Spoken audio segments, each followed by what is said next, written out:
become find the smallest number by which 5808 should be multiplied.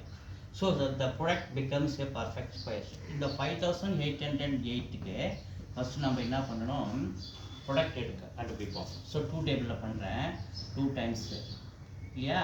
So மீது reminder 1, 18 9 times, இது 0, இது 4 times. So 2 table பண்ணுறேன், ஒரு தடவை 4 தடவை, மீது ரிமைண்டர் 1 5 டைம்ஸ் 2 டைம்ஸு. ஸோ 2 டேபிளில் பண்ணுறேன் 7 times, 2 times reminder 1 6 times.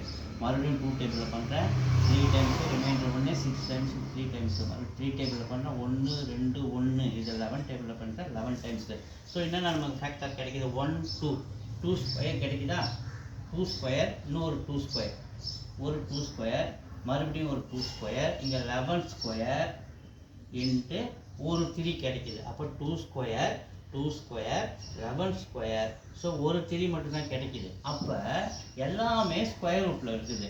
2 square route, இங்கே ஸ்கொயர் ரூட்டு, 11 ஸ்கொயர் ரூட்டு, 3 மட்டும் தான் ஒன்று இருக்குது, சிங்கிள் இருக்குது. ஸோ அதுக்குள்ள இன்னும் ஒரு 3 போடுங்க. இப்போ இதை 3 ஸ்கொயராக மாறிதா. அப்போ நம்ம என்ன போட்டோம், 3 போட்டோம். கவனிங்க, 2 ஸ்கொயர் 2 ஸ்கொயர் 11 ஸ்கொயர் இருந்து 3 சிங்கிளாக இருக்கு. ஸோ இதுக்குள்ள நம்ம ஒரு 3 போட்டோம்னா தான் இது என்ன மாறுது, 3 ஸ்கொயராக மாறுறாரு. ஸோ அப்போ எந்த நம்பர் நம்ம மல்டிப்ளை பண்ணோம், 3ஆல் மல்டிப்ளை பண்ணோம்னா இந்த 5808 வந்து பர்ஃபெக்ட் ஸ்கொயராக மாறிடும். அப்போ ஆன்சர் இங்கே என்ன நம்பர், 3ஆல் மல்டிப்ளை பண்ணதால A 3 இஸ் த ஆன்சர்.